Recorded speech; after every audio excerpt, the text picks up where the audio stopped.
Sure shot formula के YouTube channel में आपका स्वागत है। हमारे चैनल को सब्सक्राइब का बटन दबा के सब्सक्राइब करें और घंटी को दबा के सेव करें रेगुलर अपडेट्स पाने के लिए। सरस्वती नमस्तुभ्यं वरदे काम रूपिणी विद्यारंभम करिष्यामि सिद्धिर्भवतु मे सदा। ओम जय मां सरस्वती। नमस्कार दोस्तों, sureshotformula.com में आपका स्वागत है और आप हमारा YouTube चैनल देख रहे हैं। 9 मई 2020 का दिन है और शाम के 7:22 हो रहे हैं। दोस्तों, आज शनिवार है और इसलिए मैं एक बहुत स्पेशल वीडियो आप लोगों के लिए लेकर आया हूं। आप में से कई लोग हैं जिसने मुझसे इस तरह का वीडियो बनाने का आग्रह किया था, वीडियो बनाने के लिए बोला था, और काफ़ी रिसर्च के बाद, काफ़ी कंटेंट देखने के बाद, काफ़ी रिपोर्ट्स पढ़ने के बाद मैं इस निष्कर्ष पे पहुंचा कि मुझे एक लॉन्ग विजिबिलिटी या एक लॉन्ग विजन का वीडियो बनाना चाहिए गोल्ड के अंदर। और एक बहुत इंपॉर्टेंट रिपोर्ट या कई सारी रिपोर्ट्स को मिलाकर मेरा एक कंक्लूजन बना। इसमें से कुछ डेटा ऐसे हैं जो अलग अलग इंटरनेशनल रिपोर्ट्स में से मैंने लिए हैं, कुछ डेटा ऐसे हैं जिनको मैंने अपने कैलकुलेशन के हिसाब से कंक्लूड किया है। इस वीडियो में जो इंपॉर्टेंट चीजें मैं आप लोगों के साथ डिस्कस करूंगा, आप लोगों को बताऊंगा कि गोल्ड $10,000 आने वाला है इस डेकेड में। डेकेड मतलब 2030 तक। डेकेड 10 साल का होता है। पिछला डेकेड 2010 से 20 का था, उससे पहले 2000 से 2010 का था। और क्या 2020 से 2030 तक गोल्ड $10,000 चला जाएगा? क्या सोना $10,000 आने वाला है? दोस्तों, $10,000 अभी जो गोल्ड चल रहा है वो $1,704 की क्लोजिंग है उसकी, लास्ट फ्राइडे नाइट की नाइमेक्स पे। $10,000 पर MCX गोल्ड का क्या प्राइस होगा? कि अगर गोल्ड $10,000 चला जाता है तो MCX गोल्ड के उस समय पर क्या प्राइसेस होंगे? 20 साल में सोने का रिटर्न हमें कैसा देखने के लिए मिला नाइमेक्स पे और इंडियन मार्केट पे, इस बारे में भी मैं आप लोगों को बताऊंगा। और एक सबसे इंपॉर्टेंट चीज जिसके बारे में मैं अपना एक कंक्लूजन दूंगा, एक अपना ओपिनियन दूंगा, और वो ये है कि क्या हमें गोल्ड में इन्वेस्टमेंट करना चाहिए। दोस्तों, इस वीडियो में आगे बढ़ने से पहले मैं आप सभी लोगों को बता दूं, ये जो वीडियो है ये लॉन्ग टर्म व्यू है। लॉन्ग टर्म व्यू मतलब हम 10 साल की बात कर रहे हैं, एक डेकेड की बात कर रहे हैं। इस वीडियो से आप ये बिल्कुल कंक्लूजन मत निकालिएगा कि अगले एक हफ्ते में, एक महीने में या एक साल में गोल्ड $10,000 हो जाएगा। ये एक प्रोसेस है। इस मूवमेंट को हमने समझने की कोशिश करी है, मैंने एनालाइज करने की कोशिश करी है कि पिछले 20 साल में इक्विटी ने किस तरह से परफॉर्म किया और उसी टेन्योर में हमें गोल्ड का परफॉर्मेंस किस तरह से होता हुआ दिखाई दिया। तो कई सारे एस्पेक्ट्स हैं जिनके बारे में इस वीडियो में मैं आप लोगों से बात करूंगा।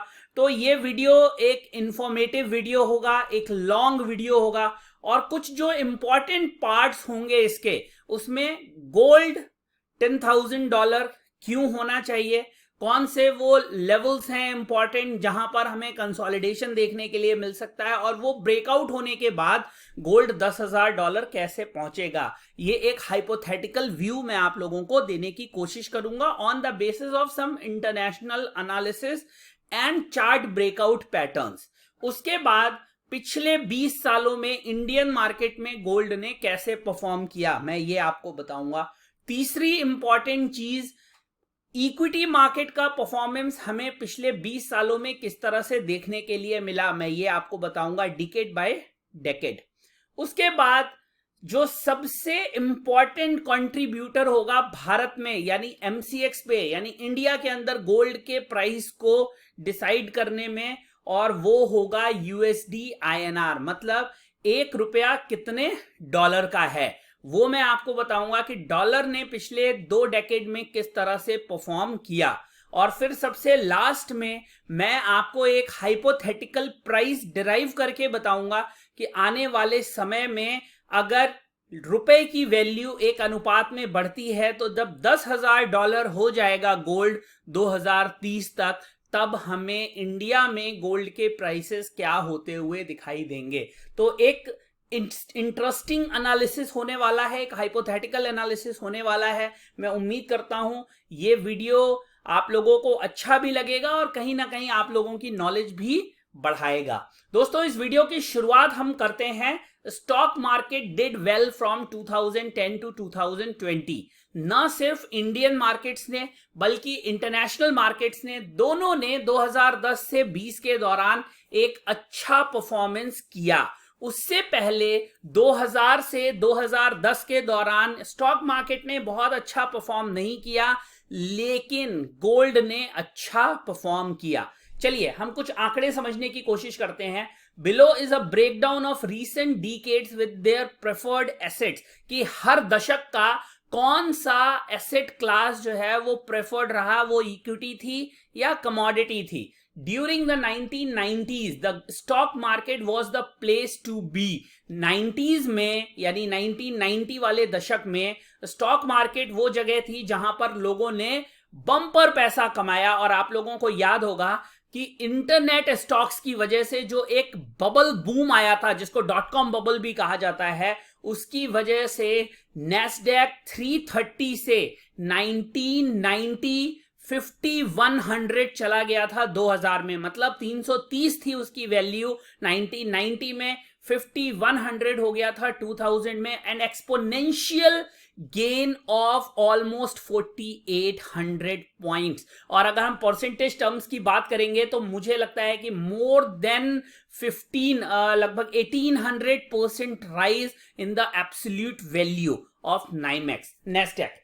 उसके बाद ड्यूरिंग 2000 मतलब 2000 वाले दशक में प्रीशियस मेटल ने बहुत अच्छा परफॉर्म किया and commodities were the best performing assets, जहां पर गोल्ड ने रैली किया। $255 की वैल्यू 2001 में थी और वहां से 2011 में जो पीक बना है वो $1923 का बना।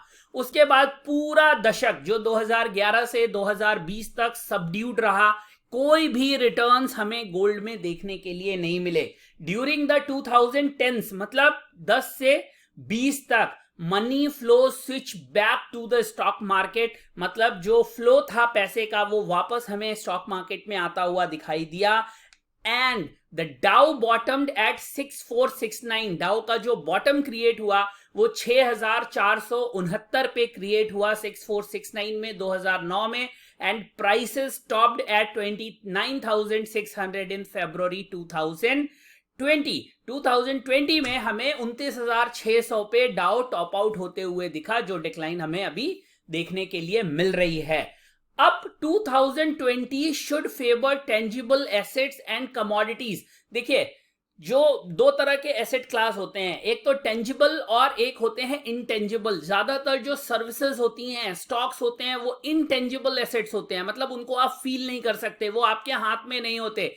लेकिन जो टेंजिबल एसेट्स होते हैं, जैसे गोल्ड है, सिल्वर है, प्रॉपर्टी है, ये सारे टेंजिबल एसेट्स हैं जिनको आप देख सकते हैं, उनके मैग्नीट्यूड को फील कर सकते हैं, और गोल्ड उन्हीं में से एक है। As supply shortages and currency debasement creates widespread panic and a global depression। आपको जिस तरह की सिचुएशन वर्ल्ड ओवर देखने के लिए मिल रही होंगी, अलग अलग कंट्रीज रिसेशन में जा रहे हैं, करेंसी वॉर बढ़ रहा है, जो एक पावर बेस था वो शिफ्ट होता हुआ दिखाई दे रहा है, and this is all leading to panic and depression. And these are the situations when gold flourishes of its most। ऐसी situations में gold अपना सबसे बेहतर करता है। After a 10-year bull market in stocks, the next asset shift is unfolding before our very eyes, that combined with the 2019 breakout in gold confirms the next decade should heavily favor precious metals and tangible commodities। Our basic metals portfolio was designed to navigate these times with minimal investor stress। Gold big picture. अब हम एक बड़े picture की बात करते हैं। In the long term chart, there is a significant resistance around 1800। I assume this is where prices would pause and begin to consolidate. However, the current strength in gold miners is making me reconsider. देखिए gold के prices का एक तरह से mirror image होती है जो gold miners के स्टॉक प्राइसेस होते हैं, क्योंकि अगर गोल्ड माइनर्स के स्टॉक प्राइसेस राइज कर रहे हैं या गिरती हुई मार्केट में भी होल्ड कर रहे हैं, इसका मतलब है कि लोग ये मान के चल रहे हैं कि आने वाले समय में जो गोल्ड के प्राइसेस होंगे, फिजिकल गोल्ड के प्राइसेस होंगे, वो पॉजिटिव डायरेक्शन में जाते हुए दिखाई देंगे। तो ऐसा लग रहा था पहले कि $1800 एक इंपॉर्टेंट रेजिस्टेंस हो सकता है, लेकिन जिस तरह से गोल्ड माइनर्स के प्राइसेस में, स्टॉक प्राइसेस में एक स्ट्रेंथ देखने के लिए मिल रही है, we could see gold push straight towards the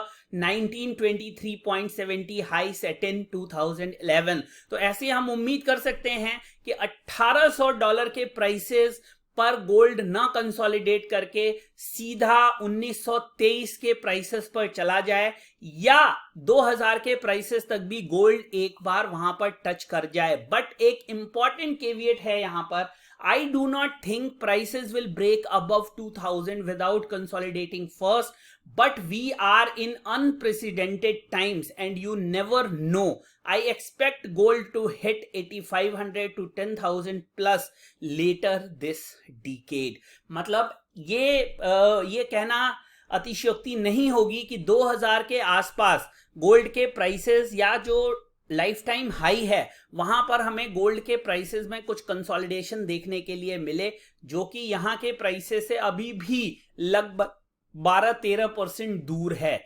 और अगर ऐसा नहीं होता है और सिचुएशन इसी तरह से खराब बनी रहती है तो वो भी कोई बहुत बड़ी बात नहीं होगी जब हमें गोल्ड के प्राइसेस $2000 के ऊपर भी जाते हुए दिखाई देंगे इन द नियर टर्म। अब मैं एक बहुत इंटरेस्टिंग चार्ट आप लोगों के साथ शेयर कर रहा हूं, उम्मीद करता हूं कि ये चार्ट आपको समझ में आएगा, लेकिन एक इंडिविजुअल वीडियो में भी मैं इस चार्ट के बारे में और डिटेल में आप लोगों से बात करूंगा। इंपॉर्टेंट चीजें हैं जो मैं आप लोगों को बता देता हूं।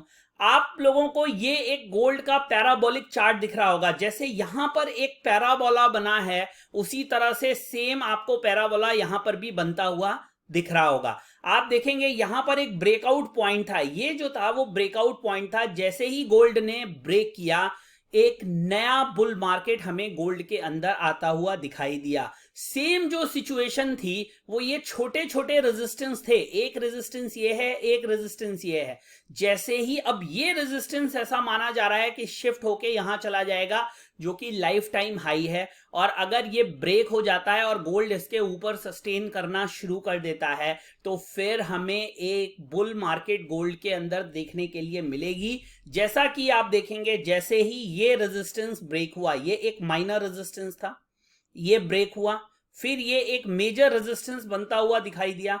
जैसे ही ये लाइफ टाइम हाई ब्रेक हुआ, प्राइसेस कंसोलिडेट किया कुछ टाइम के लिए यहां पे, लेकिन उसके बाद हमें एक यूनिलेटरल रैली, मतलब वन साइडेड रैली गोल्ड के अंदर देखने के लिए मिली। आप ये देख सकते हैं, ये पूरी रैली गोल्ड के प्राइसेस में आती हुई दिखाई दी, जो कि 2000 से लेकर, और ये पूरी रैली आप देखिए, ये नीचे 2000 है, 2000 से लेकर और 2010 में प्राइसेस में एक जबरदस्त रिटर्न हम लोगों को गोल्ड के प्राइसेस में आता हुआ दिखा। अब ये गोल्ड ने पूरे डिकेड कंसोलिडेट किया है इस रेंज में, और ये भी रेंज नहीं, अगर हम इसको छोटा कर लें यहां से जो गिरा है, तो इस रेंज में ज्यादातर गोल्ड ने कंसोलिडेट किया है। और जो नया डिकेड स्टार्ट हुआ है 2020 से, हो सकता है कि वहां पर अगर हमें ये ब्रेक 20 में या 21 में आता हुआ दिखे तो फिर हम 8500 से 10,000 प्लस डॉलर्स की तरफ गोल्ड बढ़ता हुआ देखें। तो इफ एंड बट्स हैं, लेकिन हमें ये चार्ट स्ट्रक्चर को समझना होगा। जिस तरह का चार्ट स्ट्रक्चर हमें 90s में बनता हुआ दिखा था, उसी तरह का चार्ट स्ट्रक्चर अब हमें 2020, मतलब ये जो डिकेड गया है 2010 से 20, और अब अगर हमें ब्रेकआउट 20s में आता हुआ दिखता है और स्टॉक से अगर पैसा कहीं मूव करेगा तो वो टेंजिबल एसेट्स यानी कि कमोडिटीज में होगा, और उसका सबसे बड़ा बेनिफिशियरी हमें गोल्ड होता हुआ दिखाई बढ़ सकता है। तो दोस्तों ये चार्ट है जो इस थ्योरी को सपोर्ट करता है। अब आगे और इंपॉर्टेंट फैक्ट्स पे हम बात करते हैं जो कि ज्यादा जरूरी है। इंडियन मार्केट ने कैसा परफॉर्म किया है लास्ट 2 डिकेड्स में। इंडियन मार्केट यानी कि निफ्टी ने कैसा परफॉर्म किया है 2000 से लेकर 2020 तक। दोस्तों 2001 से 2010 तक हमें 1590 पे शुरुआत होते हुए दिखी थी 2000 में, और 2010 में जो प्राइसेस मतलब जो निफ्टी की वैल्यू थी वो 5230 हो गई थी, राइज ऑफ 3640 पॉइंट्स और 229% का रिटर्न दिखा था। बेस उस समय पर छोटा था तो परसेंटेज टर्म्स में राइज ज्यादा थी, पॉइंट्स टर्म्स में कम थी, बिकॉज बेस जो था वो स्मॉल था। जो नेक्स्ट डेकेड रहा है 2010 से 2020 का, उसमें 7010 पॉइंट का हमें गेन देखने के लिए मिला। 5230 से स्टार्ट हुआ था 2010 में, और 2020 में दिसंबर लास्ट में 12240 पे मार्केट ने कंक्लूड किया था। 134 पॉइंट की रैली देखने के लिए मिली। परसेंटेज टर्म्स में मैं बात करूं तो रैली लगभग दुगनी थी, लेकिन पॉइंट टर्म्स में मैं अगर बात करूं तो इससे लगभग 100% रैली कम थी। और अगर टोटल रैली आप देखेंगे तो 900% की थी 2000 से लेकर और 2020 तक। अब एक इंपॉर्टेंट चीज जो आप लोगों को समझनी होगी, क्योंकि जब गोल्ड के प्राइसेस अगर हम इंडियन टर्म्स में समझेंगे तो ये एनालिसिस आप लोगों को बहुत हेल्प करने वाली है, या हमें कैलकुलेशन में बहुत हेल्प करने वाली है। How rupee performed against dollar in last 15 years. दोस्तों 15 साल का ही एमसीएक्स पे ट्रैक रिकॉर्ड है, स्टार्टिंग फ्रॉम 2005 टू 2020। 2005 मार्च में स्टार्ट हुआ था, 43.70 वैल्यू हुआ करती थी। 45.90 2010 का लोएस्ट लेवल था रुपए का। लोएस्ट में इसलिए कह रहा हूं क्योंकि जब भी डॉलर की वैल्यू बढ़ती है, रुपए की वैल्यू डेप्रिशिएट होती है, तो वो लोएस्ट वैल्यू कही जाएगी, डॉलर के लिए हाईएस्ट कही जाएगी। राइज ऑफ 2.2 पॉइंट्स और 5%।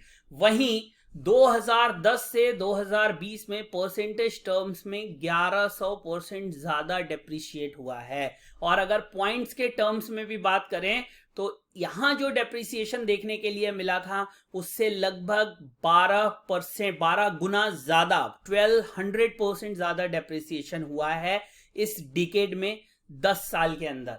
45.90 2010 में शुरुआत हुई थी। 2020 में जब मार्केट दिसंबर में खत्म हुई तो 71.45 रुपए की वैल्यू थी एक डॉलर के अगेंस्ट। मतलब हम अपने लोएस्ट लेवल पर उस समय ट्रेड कर रहे थे उसके आसपास। और राइज जो था डॉलर में वो हमें 25.55 पॉइंट्स का देखने के लिए मिला, या 55.67% का हमें और डिक्लाइन देखने के लिए मिला प्राइसेस के अंदर। डॉलर में 55.67% का राइज देखने के लिए मिला इन 10 सालों में।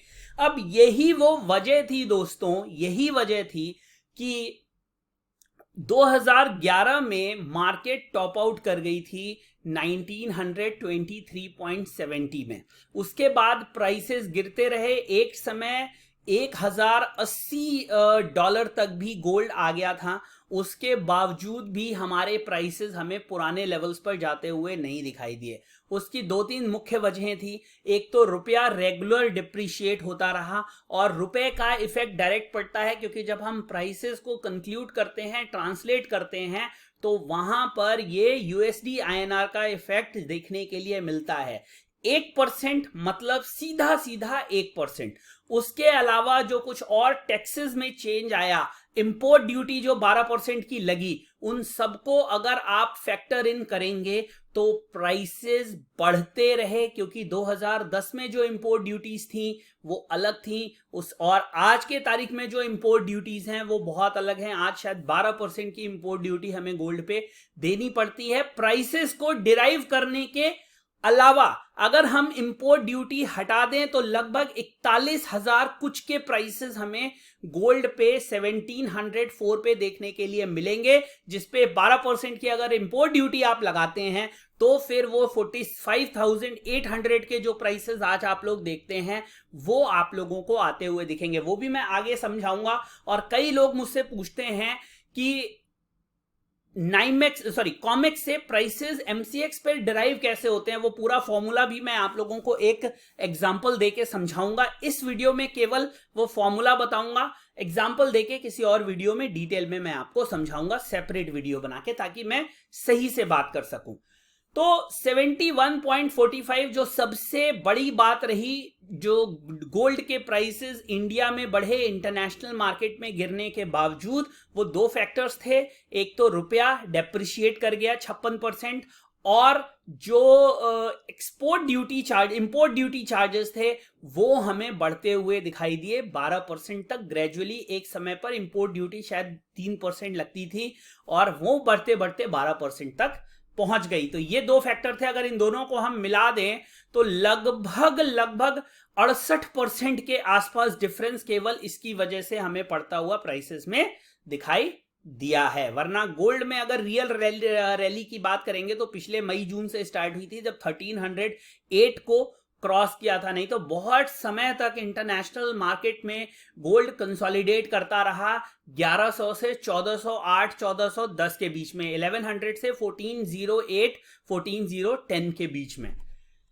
अब हम बात करते हैं gold growth in India. Gold में किस तरह की ग्रोथ हमें भारत में देखने के लिए मिली। इंटरनेशनल मार्केट में तो गोल्ड बहुत पहले से ट्रेड हो रहा है, लेकिन एमसीएक्स पे जो ट्रेडिंग स्टार्ट हुई 2003 से 2020 के बीच में, तो जो प्राइसेस हमने डिराइव किए हैं वो दो डेकेड्स को हमने 2003 से 2010 का फर्स्ट डेकेड लिया है और सेकेंड डेकेड हमने लिया है 2010 से 2020 का।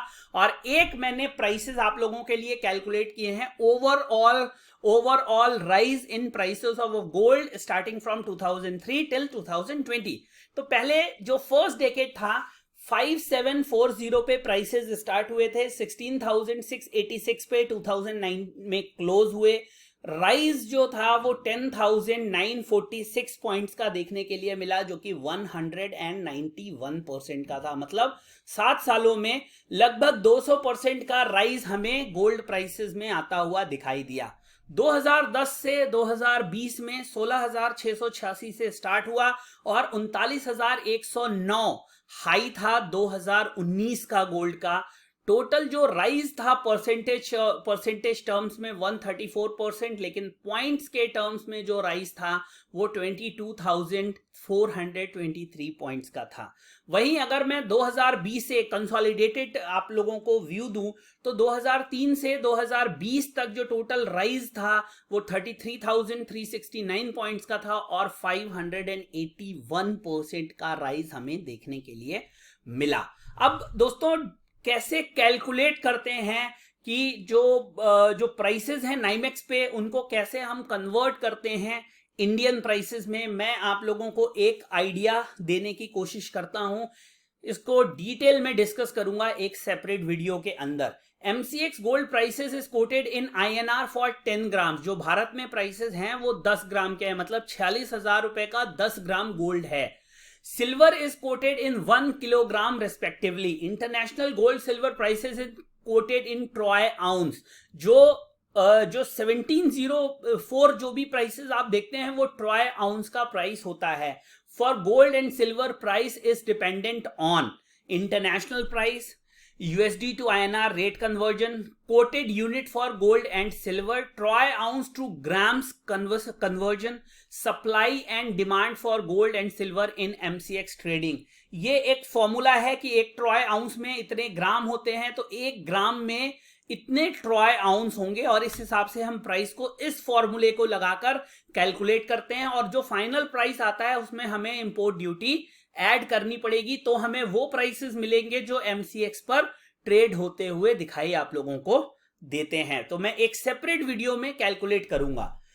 अब गोल्ड जो है वो 1704 पर 45,800 पे बंद हुआ है। मैं उसको इसी हिसाब से कैलकुलेट करके एक आपको अप्रॉक्सीमेट आइडिया दे रहा हूं, ये एग्जैक्ट फिगर नहीं है दोस्तों, मैं फिर बताऊंगा, ये एक अप्रॉक्सीमेट आइडिया है, इसीलिए लिखा हुआ है अप्रॉक्स। गोल्ड एट 1704 45,800 की क्लोजिंग हुई है 8 मई 2020 को। कॉमेक्स पे 1704 और MCX पे 45,800। When rupee is 75.53, 75 रुपए और 73 सेंट्स, सॉरी 75.53 रुपए पर हमें $1 का प्राइस क्लोज होते हुए दिखाई दिया है फ्राइडे को। सो $1 इक्वल हो गया 26 रुपए 87 पैसे का, मतलब $1 जो वहां पर ट्रेड हो रहा है इंटरनेशनल मार्केट में वो 26 रुपए 87 पैसे का हुआ, जबकि USD INR का जो रेट है वो 75.50 है। अब इसमें हमने फर्स्ट सिचुएशन ली है कि 10,000 पर गोल्ड पहुंच जाए और जो रुपए की वैल्ययू है वो स्थिर रहे 75 रुपए 50 पैसे पर, मतलब $1 की वैल्यू 75 रुपए 50 पैसे रहे, तो गोल्ड जो है वो 2,68,789 2,68,779.34 पर 10 ग्राम्स आप लोगों को ट्रेड होता हुआ दिखाई देगा इंडियन मार्केट में। और मैंने जैसा कि आपसे कहा कि इसके अंदर हमने इंपोर्ट ड्यूटी भी जो कंसीडर करी है वो आज की कंसीडर करी है, जो 12% चल रही है, जिसमें उसमें जो भी बढ़त होगी उस अनुपात में प्राइस बढ़ जाएंगे या घट जाएंगे। If we take depreciation of 50% in rupee against dollar as per last decade trend, जो 2010 से 20 में जो रुपए की प्राइसेस थी वो 50% गिर गई डॉलर के अगेंस्ट में, 45.90 से 71.45 पहुंच गई। तो अगर हम सेम डेप्रिसिएशन को फैक्टर इन कर लेते हैं तो $10,000 पे हमें गोल्ड के प्राइसेस 4,03,169 रुपए होते हुए दिखाई देंगे, और 50% रुपए डेप्रिशिएट होने के बाद $1 113 रुपए 20 पैसे में आता हुआ दिखाई देगा। ये एक हाइपोथेटिकल, प्योर हाइपोथेटिकल सिचुएशन है, और इसके अंदर हमने इंपोर्ट ड्यूटी को फिक्स रखा है 12% पे। अब एक अनदर केस लेते हैं जो कि ज्यादा लाइकली केस हो सकता है मार्केट के लिए, कि 25% डेप्रिसिएशन ही आए रुपए में डॉलर के अगेंस्ट में, और उस समय अगर $10,000 पे प्राइसेस पहुंच जाते हैं नाइमेक्स पे, तो गोल्ड के रेट 3,35,974 3,35,974 होंगे, और $1 का प्राइस लगभग 94 रुपए के आसपास होगा अगर 25% डेप्रिसिएशन हमें यहां से और प्राइसेस में होता हुआ दिखाई देता है, जो कि मोर लाइकली केस है। जैसा कि मैंने आपसे फिर कहा, 50% डेप्रिसिएशन के अगेंस्ट में अगर हम 25% लेके चलें और प्राइसेस डिराइव करें, मतलब अगर $10,000 चला जाता है और इंपोर्ट ड्यूटी हमारी फिक्स रहती है, तो बहुत उम्मीद है कि 3 लाख रुपया 10 ग्राम गोल्ड का प्राइस हमें आता हुआ दिखाई दे। अब मैं थोड़ा चार्ट आप लोगों को दिखा देता हूं दोस्तों। ये एक चार्ट आप लोगों को दिख रहा होगा गोल्ड का, और आप देखेंगे कि एक जो इसमें पॉज, देखिए इसमें आपको मैं दिखाता हूं 2 जोन्स। एक तो हम देखते हैं जब गोल्ड शुरू हुआ उससे लेकर, और ये फर्स्ट डिकेड जो फर्स्ट 2010 तक का था, ये देखिए ये जो पूरा है ये 2010 है। उसके बाद जो हाई इंटरनेशनल मार्केट पर तो हाई बन गया था, कब बना इंटरनेशनल मार्केट पर हाई? 2011 में ही बन गया था। लेकिन इंडियन मार्केट में प्राइसेस तब भी राइज होते रहे, और जो सेकंड राइज था, जो सेकंड डिकेड स्टार्ट हुआ, वो हमारा गया है 2020 तक, यहां तक। अब ये दो जो है, आपको ये डिकेड पूरा नहीं था, ये केवल 7 साल का है, और ये डेकेड पूरा है। इसमें आपको एक छोटा सा जोन कंसोलिडेशन का यहां पर दिखेगा, जहां पर प्राइसेस थोड़े कंसोलिडेट होते हुए दिखाई दिए हैं। ये एक जोन है जो कि कंसोलिडेशन का जोन है, इसमें प्राइसेस हमें थोड़े कंसोलिडेट होते हुए दिखाई दिए हैं। और उसके बाद जब ये लेवल तोड़ा है मार्केट ने, देखिए ये वाला जब लेवल तोड़ा है, ये हाई था, ये लेवल तोड़ा है, तो फिर हमें कोई बड़ा ब्रीदर अभी तक गोल्ड के प्राइसेस में आता हुआ नहीं दिखा, या कोई बड़ा डिक्लाइन गोल्ड के प्राइसेस में आता हुआ नहीं दिखा है। और गोल्ड अभी भी उस रैली को अपवर्ड अपवर्ड ट्रेंच में मेंटेन करता हुआ दिख रहा है। तो ये इंडियन चार्ट है, ये फर्स्ट 7 ईयर्स हैं गोल्ड के MCX पे, और ये अगले 10 साल हैं गोल्ड के। और आप ये देखेंगे कि अभी डिकेड की शुरुआत हुई है और मात्र 4 महीने के अंदर 39,109 के प्राइसेस से 47,000 गोल्ड ऑलरेडी पहुंच गया है। 7,000 रुपए गोल्ड में हमें एप्रिसिएशन देखने के लिए मिल गया है। तो जो भी फैक्टर्स मैंने बताए हैं, जो भी सिचुएशंस मैंने बताए हैं, अगर उन सभी को आप फैक्टर इन करते हुए चलेंगे तो ये प्राइसेस कोई बहुत बड़ी चीज नहीं रह जाएगी। हाँ, जो सिचुएशन है उसमें ये चार्ट एक बड़ा रोल प्ले करेगा, रुपया बड़ा रोल प्ले करेगा। अभी तक जो सिचुएशन दिख रही है वर्ल्ड ओवर, कोरोना वायरस हो गया या US चाइना के बीच में ट्रेड वॉर्स हो गए, या जिस तरह से कंट्रीज के बीच में डिस्ट्रस्ट है, चाहे मैं ईरान और सऊदी के बीच में बात करूं, चाहे मैं ईरान और इजराइल के बीच में बात करूं, चाहे मैं US और चाइना के बीच में बात करूं, चाहे मैं US और रशिया के बीच में बात करूं, या हम US और मैक्सिको के बीच में और भी जो कंट्रीज हैं, छोटी कंट्रीज, बड़ी कंट्रीज, अलग अलग कॉन्टिनेंट्स में जो कंट्रीज हैं, उनके बीच में जिस तरह से टसल्स चल रही हैं, वो सिचुएशन को और वर्स बना रहा है। अब दोस्तों मैं एक फाइनल बात कर लेता हूं आप लोगों से। अब मैं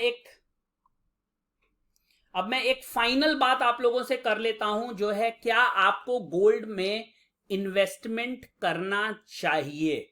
दोस्तों, अगर आपका नजरिया लंबे समय का है, लंबा समय मतलब लंबा समय, बिकॉज आप अगर पिछले 10 साल को उठा के देखेंगे तो इंटरनेशनल मार्केट में निगेटिव रिटर्न्स गोल्ड ने दिए हैं। इंडियन मार्केट में हमें रेगुलर पॉजिटिव रिटर्न्स देखने के लिए मिले हैं। कुछ साल हम अगर छोड़ दें जहां पर गोल्ड ने कंसोलिडेट किया है, तो पिछले 1 साल के अंदर जहां पर गोल्ड 30,000 से स्टार्ट हुआ था और आज गोल्ड 47,000 पे चल रहा है, तो लगभग 60% का रिटर्न, हमें 55-60% का रिटर्न गोल्ड प्राइसेस के अंदर 1 साल में आता हुआ दिखा है। तो आने वाले समय में आज जो सिचुएशन चल रही है वो वर्ल्ड में बहुत बुरी दिखाई दे रही है, और बुरी है भी। लेकिन अगर ये काम डाउन होती है, सिचुएशन में नॉर्मलसी स्टोर होती है, तो हमें गोल्ड के प्राइसेस एक बार फिर कंसोलिडेट होते हुए दिखाई देंगे। और जो ये तेजी है, ये आपको बड़े टाइम पे ज्यादा तेजी के मुकाबले छोटे टाइम पे बड़ी तेजी दिखाई देगी। जैसे 1308 का ब्रेकआउट होते ही गोल्ड में हमें एक बहुत तेज मूवमेंट आती हुई दिखी, जो $1308 से उसको लेकर चली गई ऊपर की तरफ लगभग $1730-40 तक। अब ये जो सेकेंड मूवमेंट होगी वो एक कंसोलिडेशन को खत्म करके, जब वो कंसोलिडेशन समाप्त हो जाएगा, उसके बाद हमें एक फर्दर राइज गोल्ड के अंदर देखने के लिए मिलेगा। तो अगर आप लॉन्ग टर्म इन्वेस्टमेंट करना चाहते हैं तो कुछ पैसा आप गोल्ड के अंदर डाल सकते हैं, लेकिन एक करेक्शन का वेट करिए। 35,000 से 40,000 अगर आपको कभी गोल्ड मिलता है तो आप वहां पर इन्वेस्टमेंट करिए। यहां अगर आप 45,000 के आसपास, 43,000 के आसपास अगर गोल्ड में इन्वेस्ट करना चाहते हैं तो कुछ छोटा अमाउंट आप गोल्ड में इन्वेस्ट कर सकते हैं, लेकिन अभी तक बहुत बड़े इन्वेस्टमेंट्स को गोल्ड में बचा के रखिए। बिकॉज आने वाले समय में अगर इक्विटी में और करेक्शन होता हुआ दिखता है या प्रॉपर्टी में और करेक्शन होता हुआ दिखता है, तो वहां पर आपको रिटर्न्स गोल्ड से अच्छे मिल सकते हैं शॉर्ट टर्म में। लॉन्ग टर्म में टेंजिबल एसेट है गोल्ड, एक इमोशनल एसेट है गोल्ड। गोल्ड की वैल्यू स्टॉक्स के कंपैरिजन में अलग होती है, वो एक प्राइड होल्डिंग भी होती है गोल्ड। तो उस लिहाज से लॉन्ग टर्म पर्सपेक्टिव से आप गोल्ड में इन्वेस्ट कर सकते हैं, लेकिन छोटे टाइम फ्रेम में आप थोड़ा वेट करिए। कुछ पैसा रेगुलर जब डिक्लाइन आपको गोल्ड में दिखती है तो लगाइए, लेकिन मेरा मानना है कि मैक्सिमम इन्वेस्टमेंट आप अगर 35,000 से 40,000 आए तो वहां करने की कोशिश करिए। वहां से जो रिटर्न्स होंगे वो अच्छे होंगे, बिकॉज जो 1 साल में रिटर्न हमें देखने के लिए मिला है because of any x y reasons वो बहुत ही अच्छा रिटर्न रहा है। मैंने कहा ना 55% का रिटर्न हमें इंडियन मार्केट में अप्रॉक्सीमेट टर्म्स में 1-1.5 साल के अंदर गोल्ड में आता हुआ दिखा है।